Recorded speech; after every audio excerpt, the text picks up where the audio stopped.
Hello दोस्तों, कल हम गंगा नदी के बारे में पढ़े थे और गंगा नदी के बारे में बेहतरीन तरीका से सीखे थे कि गंगा नदी निकलती कहाँ से और कहाँ से इसका एंडिंग हो जाती है, एंडिंग पॉइंट होते हैं। और गंगा नदी के बारे में पूरा मैप के बारे में डिस्कशन करके पढ़े थे। आज वो क्वेश्चन लेकर आए हैं आप लोग के सामने जो कहीं ना कहीं किसी ना किसी एग्जाम में पूछा गया, चाहे वो बीपीएससी के एग्जाम में पूछा गया है गंगा नदी के बारे में क्वेश्चन, चाहे वो एसएससी के एग्जाम में हो, बिहार एसएससी के एग्जाम हो, बिहार दरोगा के एग्जाम हो। तो कहीं ना कहीं ये प्रीवियस ईयर क्वेश्चन है जो आपके सामने हम लाए हुए हैं। और प्रीवियस ईयर क्वेश्चन को सोल्व करते हैं। टोटल 50 क्वेश्चन है, 50 क्वेश्चन है। तो देखते हैं, सोल्व करते हैं। पहला क्वेश्चन है कि बताइए गंगा नदी का उद्गम स्थल कहां से है। तो आप लोग को हम पिछले क्लास में बताए थे कि गंगा नदी का उद्गम वैसे तो एक्चुअली तो होता कहीं से नहीं है, क्योंकि मैंने कल के क्लास में बताया था कि गंगोत्री ग्लेशियर है या गोमुख ग्लेशियर है। गोमुख ग्लेशियर से भागीरथी नदी निकलती है और संतोपद ग्लेशियर से अलकनंदा नदी निकलती है और इन दोनों का संगम जो देवप्रयाग के गढ़वाल स्थान पर होता है तो गंगा नदी नाम दिया जाता है। लेकिन आपसे क्वेश्चन पूछा गया है कि गंगा नदी का उद्गम स्थल कहाँ है, तो आपको गंगोत्री ही टिक लगाना होगा। आपको जो टिक लगाना होगा वो गंगोत्री इसका राइट आंसर होगा कि गंगा नदी का और ये उद्गम कहां से, गंगोत्री। चलिए नेक्स्ट क्वेश्चन के बारे में बात करते हैं कि गंगा नदी की प्रमुख धारा भागीरथी किस स्थान से निकलती है। मैंने अभी बताया कि गंगा नदी का भागीरथी, जैसे मैंने बताया था पिछले क्लास में, अगर आपको याद होगा तो ये गंगोत्री ग्लेशियर उत्तराखंड में गंगोत्री ग्लेशियर है और गंगोत्री ग्लेशियर से एक नदी निकल रही है, वो है भागीरथी नदी, भागीरथी नदी।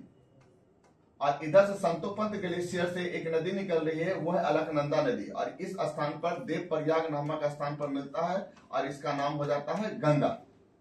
इसका नाम, तो ये पूछा गया क्वेश्चन कि गंगा नदी की प्रमुख धारा भागीरथी किस स्थान से निकलती है, तो आपका राइट आंसर हो जाएगा गोमुख ग्लेशियर से निकलती है। किस स्थान से निकलती है, गोमुख ग्लेशियर से निकलती है। चलिए नेक्स्ट क्वेश्चन की अगर हम बात करें, नेक्स्ट क्वेश्चन की बात करें कि भागीरथी और अलकनंदा नदियां किस स्थान पर मिलती है। भागीरथी और अलकनंदा नदियां किस स्थान पर मिलती है। तो अभी मैंने डिस्कशन किया था कि भागीरथी तथा अलकनंदा नदी, देखिए कहां मिल रही है, भागीरथी और ये है अलकनंदा, कहां मिल रही है, देवप्रयाग में मिल रही है।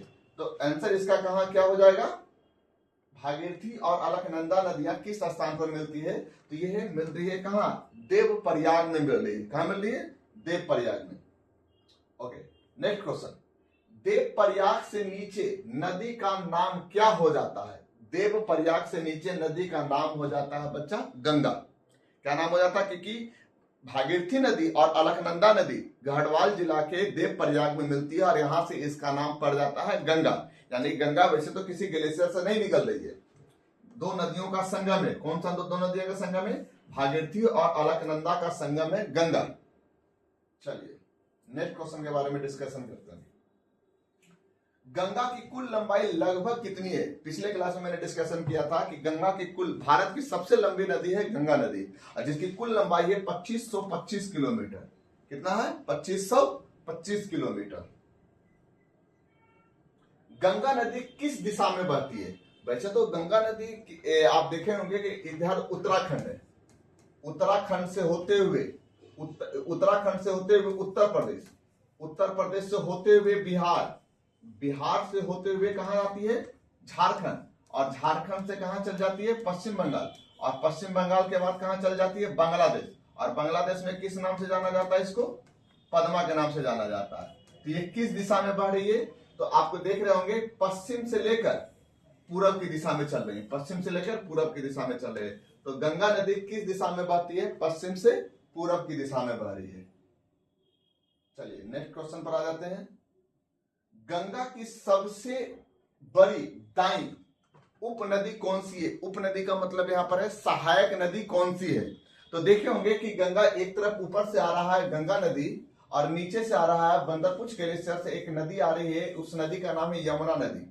यमुना नदी जो कि दाएं ओर है। तो पूछा गया गंगा की सबसे बड़ी दाई उपनदी कौन सी है, तो कौन सी नदी है, यमुना नदी। कौन सी नदी है, यमुना नदी। ठीक, नेक्स्ट क्वेश्चन पर चलते हैं। बिहार की सोप नदी के नाम से कौन सा नदी प्रसिद्ध है। तो आप लोग को मैंने कल बताया था पिछले क्लास में कि नेपाल से सप्तकोशी धाराओं में से 4 धारा नेपाल चली जाती है और 3 धारा बिहार की तरफ आती है, सन, अरुण और तामुर। और इसी सन, अरुण और तामुर का नाम बताया जाता है 3 नदियों का संगम है कोसी नदी, जो कि बिहार का शोक नदी कहा जाता है। और कोसी नदी के बारे में यह भी बताया जाता है कि ये मृदा अपरदन के लिए प्रसिद्ध है, मृदा अपरदन के लिए प्रसिद्ध है। ये कोसी नदी मृदा अपरदन के लिए प्रसिद्ध है। और कोसी नदी मार्ग बदलने के नाम से भी जाना जाता है, ये अपना मार्ग बदलता रहता है, तो मार्ग बदलने के नाम से भी जाना जाता है कोसी नदी। इसका आंसर, राइट आंसर क्या होगा? बी। चलिए नेक्स्ट क्वेश्चन, गंगा और ब्रह्मपुत्र नदियां मिलकर कौन सा डेल्टा का निर्माण करती है? याद रखिएगा, इधर से गंगा नदी आती है और इधर से ब्रह्मपुत्र नदी आती है।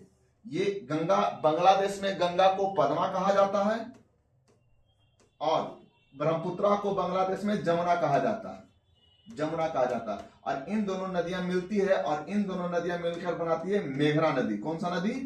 मेघना नदी बनाती है। और ये बनाती है मेघना नदी, और ये मेघना नदी सुंदरवन डेल्टा का निर्माण करता है, जो विश्व का सबसे बड़ा डेल्टा है सुंदरवन डेल्टा, जो कि मेघना नदी निर्माण करते हैं गंगा और जमुना मिलकर। और ये कहां बनाती है सुंदरवन डेल्टा? बांग्लादेश के चांदपुर गांव में, बांग्लादेश के चांदपुर गांव में सुंदरवन डेल्टा का निर्माण करती है। तो इसका आंसर क्या होगा? गंगा और ब्रह्मपुत्र नदियां मिलकर कौन सा डेल्टा का निर्माण करती है? सुंदरवन डेल्टा, जो विश्व का सबसे बड़ा डेल्टा है। इसका राइट आंसर क्या हो गया? सुंदरवन डेल्टा। चलिए नेक्स्ट क्वेश्चन पर चलते हैं। सुंदरवन डेल्टा विश्व का सबसे बड़ा डेल्टा, अभी हमने चर्चा किया है, सुंदरवन डेल्टा विश्व का सबसे बड़ा डेल्टा है। गंगा नदी किस राज्य से होकर सबसे पहले मैदानों में प्रवेश करती है? बहुत बढ़िया क्वेश्चन है। गंगा नदी किस राज्य से होकर सबसे पहले मैदानों में प्रवेश करती है? एक्चुअली गंगा नदी निकलती है, देखिएगा, अगर बात करते हैं गंगा नदी, तो उत्तराखंड से ये नदी निकल रही है और उत्तराखंड के बाद ये आ जाती है हरिद्वार, और हरिद्वार में ये मैदानी भागों में आती है। हरिद्वार में कहां आती है? मैदानी भाग में आती है। और उसके बाद हरिद्वार से होते हुए नदी चल जाती है कन्नौज, जो कि गंगा की पहली सहायक नदी मिलती है रामगंगा, कन्नौज में आकर मिलती है। तो पूछा गया गंगा नदी किस राज्य से होकर सबसे पहले मैदानों में प्रवेश करती है? तो याद रखिएगा उत्तराखंड, क्योंकि हरिद्वार में मैदानी भाग से प्रवेश कर जाती है वो, तो उत्तराखंड इसका राइट आंसर होगा। चलिए नेक्स्ट क्वेश्चन, गंगा नदी मैदानों में कहां प्रवेश करती है? तो कहां प्रवेश करती है? अभी चर्चा किया, कहां? हरिद्वार में। कहां प्रवेश करती है? हरिद्वार में। चलिए, गंगा की दाई उपनदी सोन नदी कहां मिलती है? ये बीपीएससी का क्वेश्चन है, ये आया हुआ क्वेश्चन है, कई बार एग्जाम में क्वेश्चन पूछा गया। मैंने बताया था पिछले क्लास में, अगर आपने देखा होगा तो मैंने बताया था कि अमरकंटक की पहाड़ी है, अमरकंटक की पहाड़ी से 2 नदियां निकलती है, एक तो सोन नदी निकल रही है और नीचे की ओर नर्मदा नदी निकल रही है। और ये जो सोन नदी जो निकल रही है, ये गंगा को पटना में ज्वाइन करती है। कहां ज्वाइन करती है? गंगा को पटना में ज्वाइन करती है। तो इसका राइट आंसर हो जाएगा पटना। गंगा की सबसे लंबी उपनदी कौन सी है? यमुना। अभी चर्चा किया था, गंगा की सबसे लंबी उपनदी कौन सी है? यमुना। गंगा की उपनदी गंडक किस देश से निकलती है? गंडक नदी याद रखिएगा नेपाल से निकलती है। और गंडक नदी कहां मिलती है गंगा को? सोनपुर में। कहां मिलती है? सोनपुर में। गंगा किस देश में प्रवेश करने के बाद पद्मा कहलाती है? अभी मैंने चर्चा किया था कि बांग्लादेश में गंगा को पद्मा के नाम से जाना जाता है, तो किस देश में कहलाती है? बांग्लादेश में। चलिए नेक्स्ट क्वेश्चन, गंगा नदी किस जल सागर में जाकर मिलती है? अब याद रखिएगा गंगा नदी किस जल सागर में मिलती है? अरब सागर तो हो नहीं सकता इसका आंसर, हिंद महासागर हो नहीं सकता, लाल सागर हो नहीं सकता, तो कहा इसका आंसर, राइट आंसर क्या होगा? बंगाल की खाड़ी, क्योंकि पश्चिम बंगाल में यह नदी चली जाती है, बंगाल की खाड़ी में जाकर गिरती है। कौन सा नगर गंगा के किनारे स्थित नहीं है? वाराणसी बिल्कुल है, स्थित है, हरिद्वार है, प्रयागराज है, जयपुर। राजस्थान में तो गंगा बहती ही नहीं है, इसलिए इसका राइट आंसर क्या हो जाएगा? जयपुर। यानी कि पूछा गया कि कौन सा नगर गंगा के किनारे स्थित नहीं है, तो इसका राइट आंसर क्या हो जाएगा, जयपुर शहर स्थित नहीं है गंगा के किनारे। चलिए नेक्स्ट क्वेश्चन पर आ जाते हैं। कौन सी परियोजना गंगा नदी को स्वच्छ करने हेतु प्रारंभ की गई थी, नमामि गंगे। कौन सी परियोजना गंगा नदी को स्वच्छ करने के लिए बनाई गई थी, नमामि गंगे, जो जून 2014 में इसका परियोजना का शुरुआत किया गया था, जून 2014 में। इसका उद्देश्य क्या था, गंगा को स्वच्छ करना, गंगा के पानी को स्वच्छ करना, इसका उद्देश्य था नमामि गंगे का योजना। चलिए नमामि गंगे योजना का प्रारंभ कब किया गया था, अभी मैंने डिस्कशन किया है, जून 2014 में। चलिए नेक्स्ट क्वेश्चन। गंगा नदी किस प्रकार की नदी है, गंगा नदी एक ग्लेशियर नदी है, ग्लेशियर से निकलती है नदी, इसलिए गंगा नदी एक हिमानी नदी कहा जाता है। क्योंकि इसका मैंने बताया था कि एक गोमुख ग्लेशियर से भागीरथी नदी निकलती है, ग्लेशियर से निकल रही है भागीरथी नदी, और एक संतोपंत ग्लेशियर से अलकनंदा नदी निकलती है। ग्लेशियर से निकल रही है नदी, तो यानी कि इसका आंसर क्या हो जाएगा, राइट आंसर हिमानी। गंगा नदी के मैदान को क्या कहा जाता है, गंगा नदी के मैदान को गंगा ब्रह्मपुत्र बेसिन भी कहा जाता है, इसका मैदानी भाग को, क्योंकि ये सुंदरवन डेल्टा का निर्माण कर रही है चांदपुर में। चलिए नेक्स्ट क्वेश्चन। गंगा नदी की एक महत्वपूर्ण सहायक नदी कौन सी है, जो नेपाल से आती है। याद रखिएगा, गंगा की सबसे प्रमुख सहायक नदी कौन सी है जो नेपाल से आती है, घाघरा नदी, एक नेपाल से आती है घाघरा नदी, है ना। गोमती नदी फुल्लर झील से आ रही है, रामगंगा नहीं, टोंस नहीं, तो इसका आंसर क्या होता है, घाघरा नदी। कौन सी नदी गंगा की सहायक नहीं है, यमुना गंगा की सबसे बड़ी सहायक नदी है, कोसी अमरकंटक से निकलती है जो कि यमुना में मिलती है, घाघरा नदी गंगा को सोनपुर में ज्वाइन करती है, नर्मदा नदी अमरकंटक की पहाड़ी से निकलती है लेकिन दक्षिण की तरफ चली जाती है, यह सहायक नदी नहीं है गंगा की। गंगा की उपनदी रामगंगा कहां मिलती है, कन्नौज में मिलती है, लेकिन यहां पर कन्नौज ऑप्शन नहीं है, इसलिए आप कानपुर को इसको टिक लगा सकते हैं। नेक्स्ट क्वेश्चन पर आइए। गंगा नदी की दो प्रमुख धाराएं कौन सी है, याद रखिए कौन सी दो प्रमुख धाराएं हैं, मैंने बताया था अलकनंदा और भागीरथी और अलकनंदा, इसका दो प्रमुख धाराएं कौन सी है, भागीरथी और अलकनंदा, इन्हीं दोनों का संगम को गंगा कहा जाता है। गंगा नदी के डेल्टा क्षेत्र में कौन सा वन पाया जाता है, अभी में चर्चा हो चुका है, सुंदरवन डेल्टा पाया जाता है। सुंदरवन डेल्टा कौन सा जार्मन प्रमुख है, सुंदरवन डेल्टा में कौन सा जार्मन प्रमुख है, royal Bengal tiger, royal Bengal tiger Sundarbans delta का प्रमुख जानवर है, इसका राइट आंसर हो जाएगा रॉयल बंगाल टाइगर। गंगा की प्रमुख दाई उपनदी कौन सी नहीं है, दाई उपनदी कौन सी नहीं है, तो याद रखिएगा कोसी दाई उपनदी नहीं है, क्योंकि यहां जितना भी देखिएगा सब नीचे से मिल रही है, लेकिन कोसी ऊपर से आके मिल रही है, यानी कि इसका राइट आंसर क्या हो जाएगा, गंगा की प्रमुख दाई उपनदी कौन सी नहीं है, कोसी नहीं है, ये बाई है, लेफ्ट ट्रिब्यूटरी है ये। गंगा नदी की सहायक नदी गोमती किस राज्य में बहती है, याद रखिएगा किस राज्य में बहती है, उत्तर प्रदेश। गोमती नदी मैंने पढ़ाया होगा कि फुल्लर झील है पीलीभीत में, और फुल्लर झील से एक नदी निकलती है ना। भागीरथी नामक धारा का स्रोत क्या है, गंगोत्री। भागीरथी नदी किस ग्लेशियर से निकल रहा है, गोमुख या गोमूत्री ग्लेशियर से निकल रहा है। चलिए नेक्स्ट क्वेश्चन। गंगा की उपनदी सोन किस पठार से निकलती है, छोटा नागपुर का पठार, मालवा पठार, मेघालय पठार, सतपुरा का पठार, नहीं, अमरकंटक की पठार से निकलती है, अमरकंटक है, यहाँ पर आंसर होना चाहिए लेकिन है नहीं हमारे पास, इसलिए यहाँ पर डाल सकते हैं अमरकंटक की पहाड़ी, अमरकंटक की पहाड़ी, इसका राइट आंसर होगा अमरकंटक की पहाड़ी या अमरकंटक का पहाड़, इसका राइट आंसर ये होगा। चलिए, गंगा नदी का अधिकतम जल प्रवाह किस ऋतु में होता है, जाहिर सी बात है वर्षा ऋतु में होता है, कि एक तो ग्लेशियर से निकल रहा है और बरसात के समय में सभी नदियां जो कि बरसाती जो नदियां होती है, जो कि गंगा में जो सहायक नदियां होती है, ये बढ़ जाती है, तो अधिकतम जल प्रवाह किस ऋतु में होता है, तो वर्षा ऋतु में होता है। वैसे देखा जाता है कि सभी नदियों का सबसे ज्यादा जल प्रवाह वर्षा ऋतु में ही होता है। गंगा नदी की दिशा कौन सा शब्द को दर्शाता है?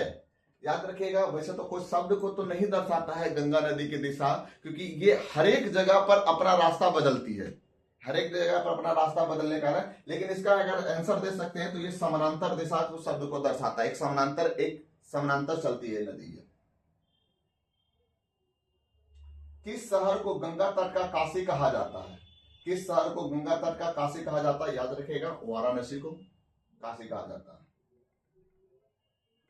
गंगा नदी के मैदान को किस नाम से जाना जाता है? जलोढ़ मैदान के नाम से जाना जाता है। जलोढ़ मैदान। गंगा नदी के मैदान को किस नाम से भी जाना जाता है? जलोढ़ मैदान के नाम से जाना जाता है। गंगा नदी का जलोढ़ मैदान किस प्रकार की मिट्टी होती है? तो याद रखना, जलोढ़ मिट्टी होती है। जलोढ़ मिट्टी कितने प्रकार की होती है? 2 प्रकार की होती है। एक खादर मिट्टी होती है, एक भांगर मिट्टी होती है। तो जलोढ़ मिट्टी 2 प्रकार की होती है। गंगा नदी का सबसे पवित्र स्थान कौन सा है? सबसे पवित्र स्थान है संगम। संगम स्थान है क्योंकि वहां पर 3 नदियों का संगम होता है। एक तो गंगा, यमुना और सरस्वती। सरस्वती हालांकि नदी अदृश्य हो चुका है, लेकिन इसका इलाहाबाद आंसर ना होकर इसका राइट आंसर होगा प्रयागराज। इसका जो राइट आंसर होगा वो होगा प्रयागराज। तो ये ऑप्शन को लगा सकते हैं, क्योंकि पवित्र स्थान पूछ रहा, वाराणसी पवित्र स्थान नहीं है ना, क्योंकि 3 नदियों का प्रयागराज में संगम है।